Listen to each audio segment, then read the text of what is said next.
We live in an age of miracles. We have conquered the sky, mapped the genome, and placed the world's knowledge into a device that fits in our pockets. We can speak across continents in seconds. We can learn a new skill in a weekend. We can order food at midnight and track it like a military operation. And yet, behind the glow of our screens, something is quietly collapsing. Not technology, not progress, not comfort. The modern soul. We are one of the most connected generations in history, and also one of the most anxious. The most informed, and also the most overwhelmed. The most entertained, and also the most restless. Because our external world is optimized to near perfection, but our internal world has become a landscape of chaos. We wake up, and the mind is already under siege. Notifications, headlines, trending fears, opinions, comparisons, expectations. We are pulled in 1,000 directions before breakfast, and slowly, without even noticing, we become enslaved. Enslaved by the constant ping of alerts. Enslaved by the volatility of our emotions. Enslaved by the invisible jury of strangers. People who won't remember our name in a week, yet somehow hold power over our mood for an entire day. We become prisoners of a game we never agreed to play. We drown in information we didn't ask for, and expectations we can't meet. And the most dangerous part is this: the pandemic is silent. Because modern life rewards looking fine. It rewards performing calm. It rewards curating success. It rewards appearing confident, even when the inside is burning. So people smile, post, hustle, and pretend. While internally, they carry self-doubt, emotional fatigue, and a constant pressure that whispers, "You should be doing more." So let me ask you something. When was the last time you felt truly internally quiet? Not distracted quiet. Not numbed quiet. Real quiet. The kind that feels like power. If that quiet feels rare, you are not broken. You are living inside a system designed to hijack your attention, fragment your focus, and keep you emotionally reactive. But there is another way. And it is older than your phone, older than the news cycle, older than the very idea of modern life. 2,000 years ago, a group of men, slaves, emperors, soldiers, and writers, discovered a framework for escaping this exact state of being. They didn't have the internet, but they had the same human brain, the same fears, the same uncertainty, the same struggle with fate. They called it Stoicism. And today, we are not going to study Stoicism like dusty history. We are going to use it as a weapon, a practical weapon to reclaim your life. This is day one. This is the beginning of mental sovereignty. Before we go deeper, subscribe to Stoic Path Mastery and turn on notifications. Because this is not just one inspiring video you forget tomorrow. This is a 30-day transformation, step by step, toward an unshakable mind. And you don't want to miss a single lesson. Good. Now listen closely. Stoicism begins with one brutal truth. Most of your suffering is self-inflicted, not because you are weak, but because you are spending your life trying to control what cannot be controlled. And the moment you stop doing that, everything changes. The entire foundation of Stoic power rests on a single radical distinction. Epictetus, the slave-turned-philosopher, opened his teachings with a line that sounds almost too simple. Some things are up to us, and some things are not.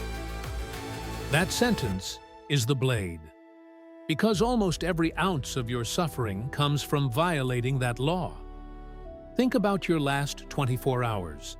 How much energy did you spend worrying about the weather, traffic, politics, the economy, someone's tone, someone's opinion, or what people thought of your last post? How much time did you spend replaying something you cannot change or predicting something you cannot guarantee? Most of that lives in the category of not up to you. And here is the trap. The modern mind acts as if it can control what it cannot. It argues with reality. It negotiates with the past. It panics about the future. It tries to manage other people's moods. It tries to win approval from an invisible crowd. And that is how freedom is traded for anxiety. When you tie your peace to external things, approval, outcomes, timing, recognition, you hand your sovereignty to the world. You become a puppet. A mood swings, and you swing with it. A headline drops, and your nervous system collapses. Someone disapproves, and your confidence disappears. So here is what we do at Stoic Path Mastery. We draw a circle. Inside the circle, your intentions, your judgments, your choices, your actions, your character. Outside the circle, everything else. Other people's reactions, their opinions, the economy, global events, traffic, the past, the future, even the outcome of your effort. Now, you can influence some things outside the circle, but you do not control them. You can apply for the job, prepare for the interview, and show up with excellence. But you do not control who chooses you. You can be a loyal partner, communicate clearly, and show love. But you do not control whether another person does the same. This is not pessimism. This is precision. This is clarity. Stoicism does not make you passive. It makes you strategic. The secret to becoming unshakable is disciplined focus on what is inside the circle, combined with calm detachment from what is outside. And when Stoics say indifference, they do not mean apathy. They mean you stop bleeding energy into places where it will never return. Most people are exhausted because they are mentally wrestling a storm. They are emotionally pushing a wall. They are spending their limited life force trying to control the uncontrollable. Then they wonder why they feel drained. Now imagine what happens when you stop. When you stop fighting the weather. Stop fighting traffic. Stop fighting the past. Stop fighting other people's minds. A surge of energy becomes available, and that energy can finally be used where it matters, to build yourself. This is why Stoicism is not comfort, it is power. But there is a second blade. Because even when something outside the circle hits you, loss, rejection, failure, there is still one place you can win. And that place is your perception. Marcus Aurelius, the emperor of Rome, wrote a sentence in his private journal that should be engraved on your bones. Your life is what your thoughts make of it. Not your life is what happens. Not your life is what people do to you. Your life is what your thoughts make of it.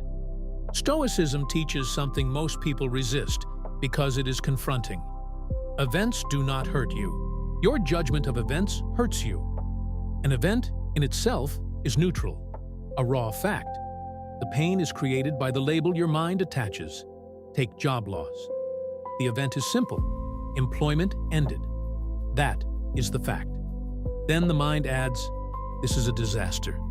I'm a failure. I'll never recover. This proves I'm not enough. That is judgment. And judgment is what lights the fire, or takes silence. Someone doesn't reply. The event is no response.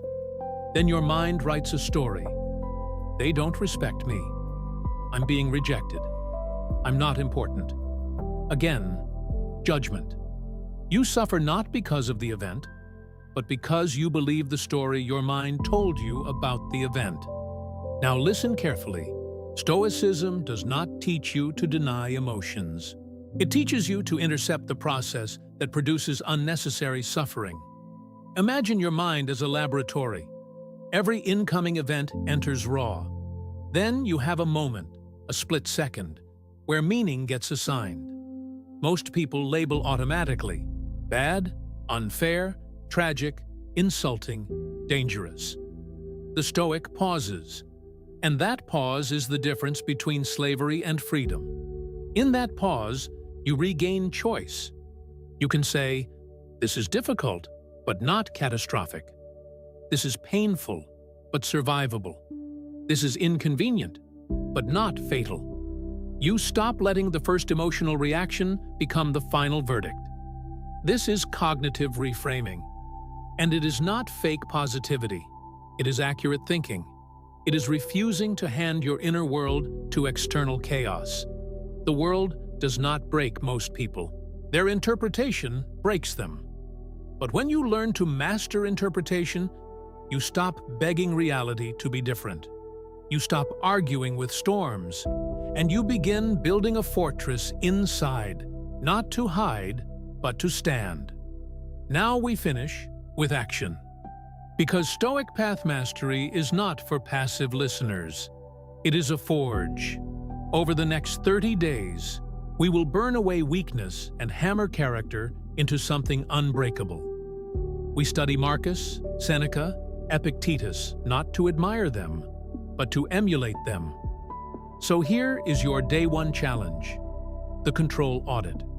For the rest of today, carry a mental gatekeeper at the entrance of your mind. Every time frustration, anxiety, anger, or fear rises, pause and ask one question. Is this inside my circle of control? If yes, act with discipline. If no, release it. Say it plainly, out loud, or in your mind.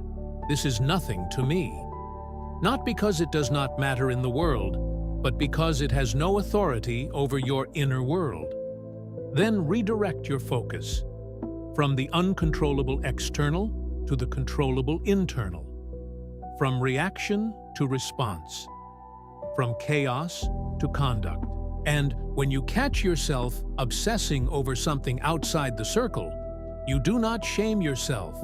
You simply return again and again and again. That is how discipline is built. The goal is not to become emotionless. The goal is to become ungovernable from the outside, to be the most disciplined person in the room. Even if the room is falling apart, you have taken the first step. Tomorrow, we go deeper into the daily practices that shaped an emperor's mind under war, plague, and betrayal. Stay focused, stay sharp, stay stoic. Welcome to the path.